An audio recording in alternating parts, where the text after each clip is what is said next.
Hey everybody, how's it going? Kane here. So we're doing another TCC Extreme challenge for Ultimisia's Lost Chapter, just with a slightly different team.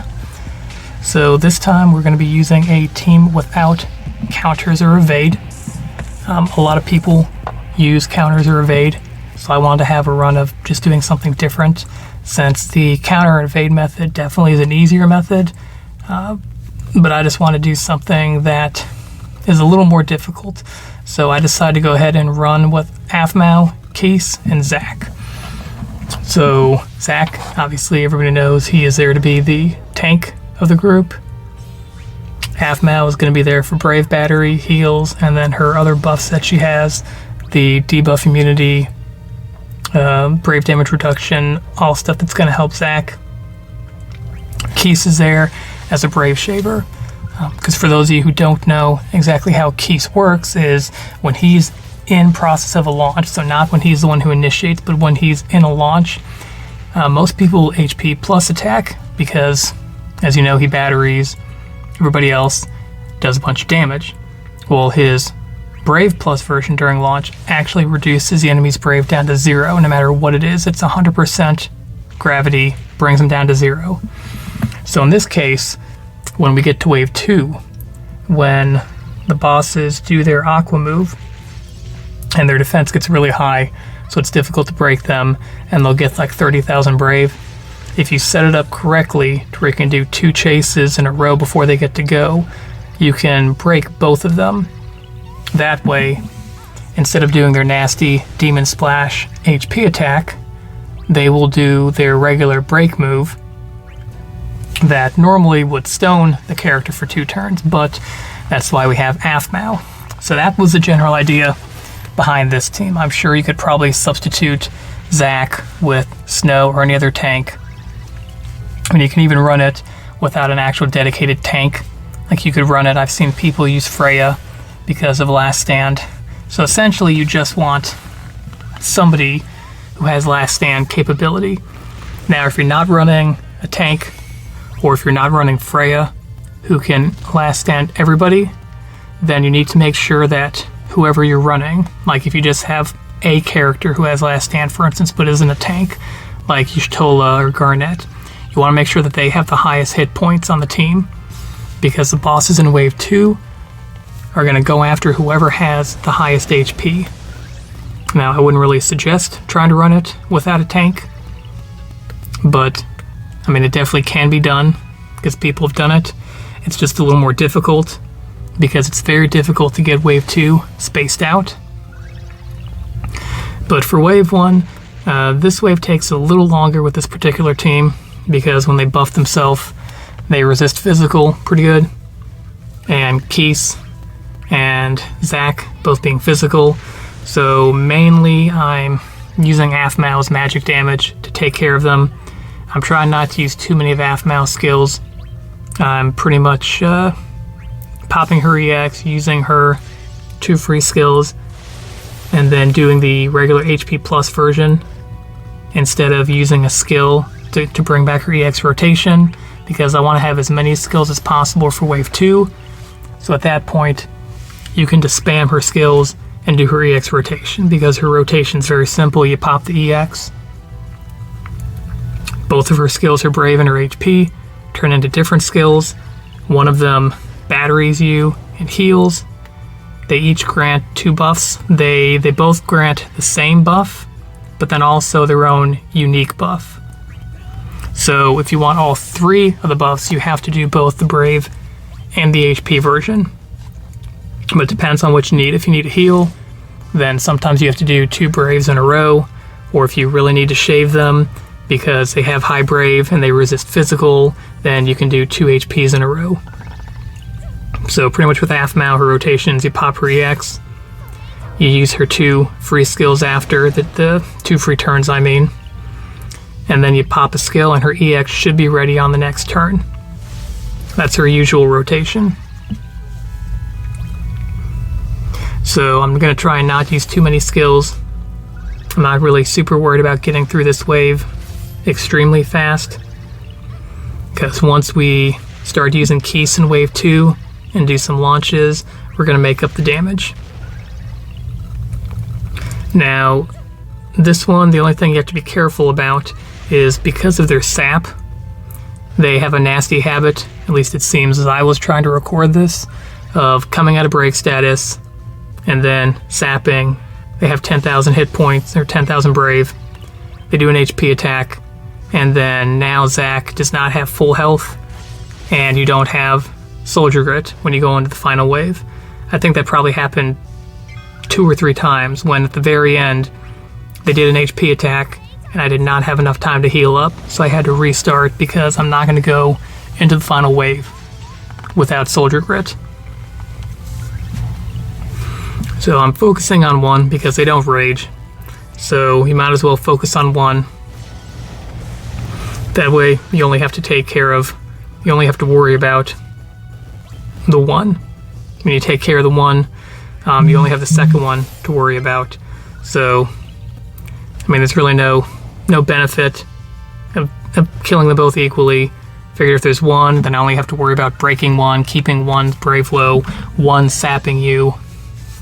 So in this case, I'm just taking care of one a little bit faster. You know, Zack's EX is split damage, so it's going to do a little bit of damage, which is why the other one isn't completely full health, but I focused on A primarily. And this is I'm recording the commentary after the fact, so I already know what's going to happen at certain points during the fight.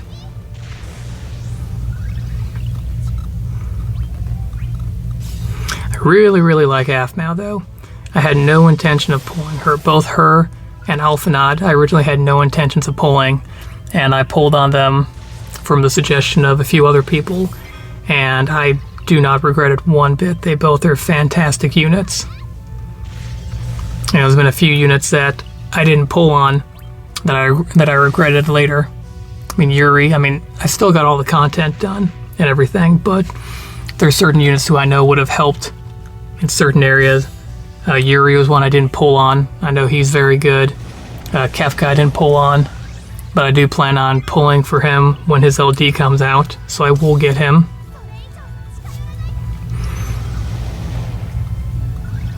Yeah, looks like this wave should be over here pretty shortly.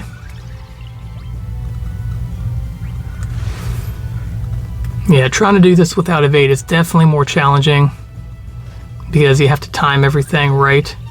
I definitely did multiple resets on wave 2 to finally get it done. I even did a run that I used Zack, Aphmau, and Raijin, and I almost did it. I wasn't paying attention. I was doing something else at the time and only half paying attention. Zack wound up dying literally right at the end, but I still finished it in like 99 turns with Raijin, just trying to use his paralysis at the right times to stop them. So wave 2. Okay, so these guys, pretty much as long as you keep them broken, they're not really that much of a threat. I don't believe they have any brave HP attacks, just out of nowhere. So as long as you keep them broken, usually you're pretty good. When they cast their aqua move and they go up in the air and they buff themselves, they're going to have a huge resistance to brave damage. It's going to be reduced a lot. It's going to be very difficult to break them. They also have debuff immunity, which means you can't slap on a paralysis or anything like that, or if you didn't happen to have Zack's target lock on them beforehand, and then you're not going to be able to get it on them because they'll have 100% debuff immunity.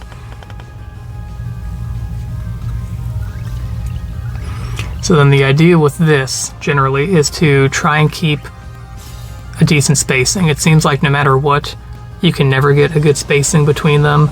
You can never get more than 1 or 2 turns between them.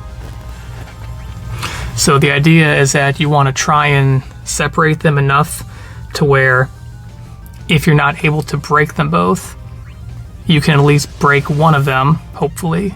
But the idea is to have Zack have enough health to survive the hit, do last stand, and then hopefully have Aphmau go before the other boss goes. That way Aphmau can heal Zack up to above 50%. He can survive the other hit with Last Stand, and you can keep going.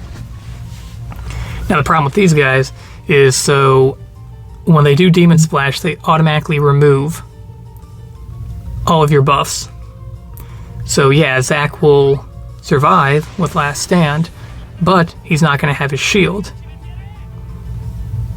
So if you know they're about to do Demon Splash and Zack's EX is ready, don't bother using it. I mean, unless it's a case where you feel that you can break them, if you have enough turns before they get to go that you can break them, then go ahead and use it. But if you know that you can't break them, don't use the EX, because you're just going to lose the shield when they take it from you, when they dispel you after they do Demon Splash. And then, if they're not broken, they do a move called Break, which is the move that stones your character for 2 turns. So it gets pretty interesting when they Demon Splash you, remove your buffs, the other one is broken, so they don't do the HP attack, but they still stone your character for 2 turns. And so I get into a situation a little later where, fortunately, RNG was nice and they missed me, but I get put in a situation where I was debating if I wanted to use a summon or not, or if I wanted to chance it, because the one boss had, I don't know, I think it was like 12,000 or something brave, but he was targeting Zack, so, you know, Zack does more damage with his skill 2 when he's the target. And so I didn't want to use the summon as early as that, so I wind up chancing it using Rush Assault, and Zack doesn't break by like 700 brave. And so they both had 2 turns in a row. I pretty much knew at that point there was nothing I could do unless I got lucky. Unfortunately, the first one missed me, which is good. And then the second one also missed me as well. Otherwise, I probably would have had to reset the wave at that point and try again, just because the timing wasn't good at that point. So, and with Keiss, with him being able to 100% gravity them to 0, if you have enough turns to get 2 chases off, you can go ahead and break them both. For those who don't fully know the best way to utilize Keiss, you know, or for those who don't have them because they're newer players, or whatever the case may be, his skill 2 moves his turn behind the player that you choose you want to move behind. And then on that character's next turn, whoever they attack initiates a chase sequence. Well, he's best paired with individuals who have AoE damage because this is a multi-target fight. It doesn't matter if it's a single target fight, but on a multi-target fight, if you move behind somebody who has AoE and they use a skill or anything that hits both targets, they'll immediately launch that target, and then the next target will be able to be launched the very next turn, kind of like Lael's EX. So you don't have to necessarily hit them with brave attacks. It doesn't have to be an AoE brave hit. It can even be splash damage. It can be 100% brave attacks on one target, and if it has splash damage, as long as the other target is touched at all by that move, it'll count. So you would launch the one. Oh, actually, I believe this is the situation I was just talking about.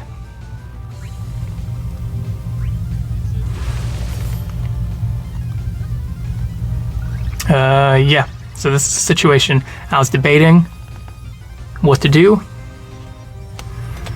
Didn't really want to summon that early, so I was chancing it, hoping that Zack would be able to break. So I'm going to go ahead and use Rush Assault, and you'll see it misses by like, I think it was 700. Yeah, 761. At that point, I'm like, oh god, I'm dead. That one missed. I was like, whew. And then this one also missed. So that was lucky on that aspect. But anyways, back to Keiss. So you would get behind somebody who has AoE damage, have them do their AoE move, launch that target, and then the other target will be able to be launched immediately. So you would attack the original target that you attacked with Keiss, because you don't want Keiss to do the launch. You would have Keiss attack the other target, and then when the next player goes, you would have them initiate a launch, which Keiss will be part of the launch. So if you have the spacing done well, even if both of them charge up really high to where they're at, 20, 30,000 Brave, you can bring them both down to 0 as long as you have enough time to initiate 2 launches that Keiss is part of both those launches. So you can either bring them to 0 with Keiss and then have the other person in the launch use a Brave attack as well, just to fully break them, or you can have Keiss bring them down to 0 and then just have the person who goes after Keiss dump their HP and do an HP attack. But so Keiss can be really good for Brave shaving if necessary, but the spacing has to be done correctly. Sometimes it doesn't happen where all 3 members get in there. Like in this case, right now you see this spacing is just awful. Like there's no way I could put Keiss behind anyone and get a full 3-member launch in there.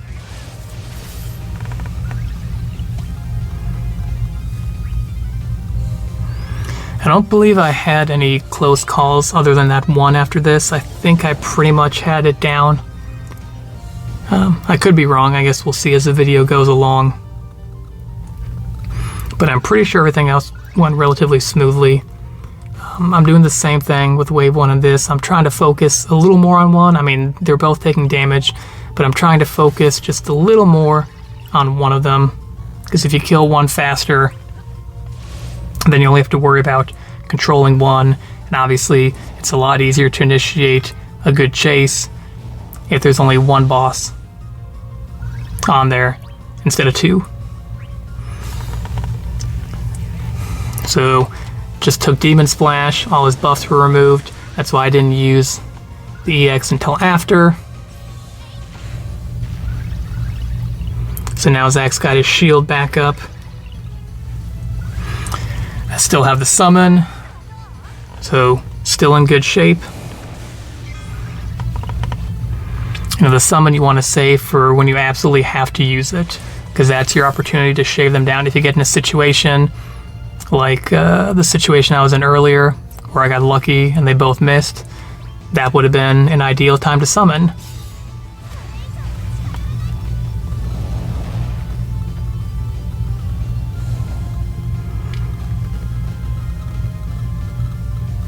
Just want to make sure that if you know you're going to take an HP attack with Zack, that Aphmau gets to go after, and she has her EX buff up.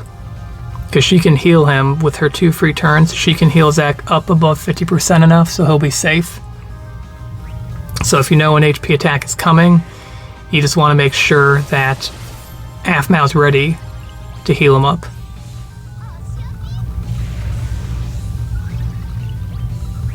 So in this case, I'm not too worried because A already did his attack. I know A's not going to do an HP attack, so I'm not really too worried. I know Zack's going to eat it, but then Aphmau will be able to heal him up in time.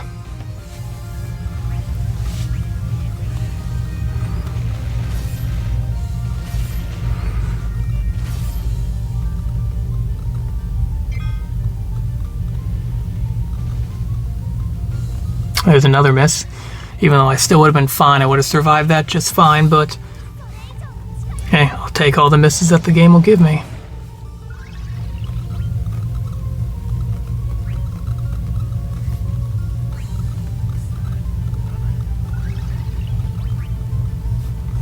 I don't recall how many skills I had left at the end of this one. I don't recall if I had enough to where I could have gone a little harder or not. I know it definitely took me longer than my other team, the evade team with 8 Alphinaud and Sazh. I mean, I know it definitely took longer turn-wise. I think it was still under 100 though, I want to say. I guess we'll find out when the video gets to the end. It may not have been under 100, it may have been just over 100.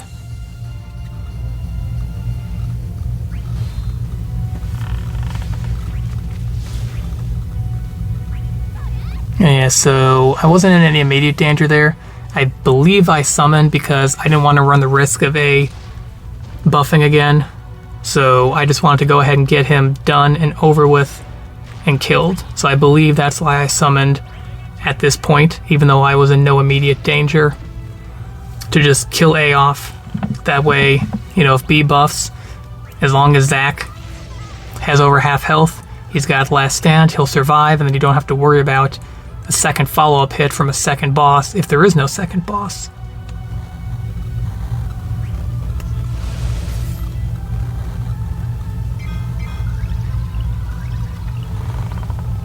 Oh yeah, I still got skills left on Zack. I think from this point out I pretty much just spam his skills and don't use any more HP pluses, just to make sure his EX is ready as fast as possible.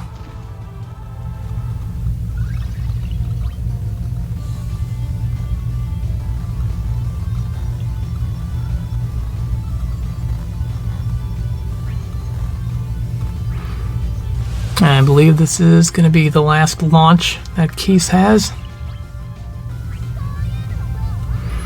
Even though her EX was up, that's why I went ahead and used her skill too. That way I can launch the other one as well, because if I would have used the EX, I would have only been able to launch the main target. I wouldn't have been able to launch A like I can here. So A is ready to be launched, so I can go ahead and take care of that whenever I want. So we'll go ahead and launch now.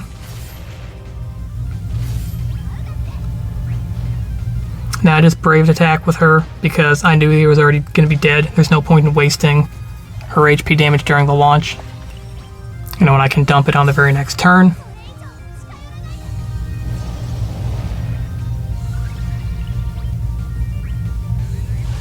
And pretty much here it's just popping skills to go ahead and finish it off.